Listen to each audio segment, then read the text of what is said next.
Hello, I'm Bernard Hickey from interest.co.nz and welcome to 90 at 9, brought to you in association with Bank of New Zealand. This is your morning briefing where you get everything you need to know in 90 seconds at 9 o'clock. Starting now with news, the US dollar is slightly firmer against the euro overnight. There are renewed fears about sovereign debt on the periphery of the eurozone. The big focus is on Ireland.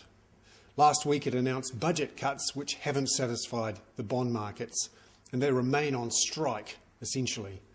Ireland hasn't staged any bond auctions for months and doesn't need to until the middle of next year.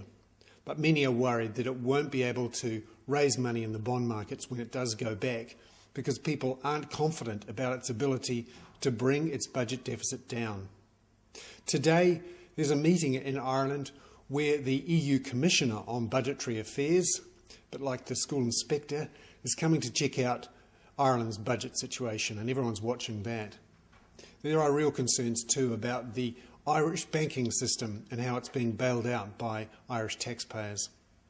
Now, all this uncertainty again on global markets has seen gold rise over $1,400 an ounce. The relative strength in the US dollar, a rarity, has seen the New Zealand dollar fall slightly to 78.8 US cents. Now, this is partly because news that the bacterial infection PSA has been found in a kiwifruit orchard in the Bay of Plenty. Meanwhile, news here in New Zealand too that there was a bigger than expected budget deficit in the 3 months to September. It didn't help the currency. We're looking at a $3.7 billion deficit in the first 3 months alone. That's actually $2.2 billion worse than expected. That's because of lower tax revenues on GST and company tax returns. I'm Bernard Hickey. That was 90 at 9, brought to you in association with Bank of New Zealand.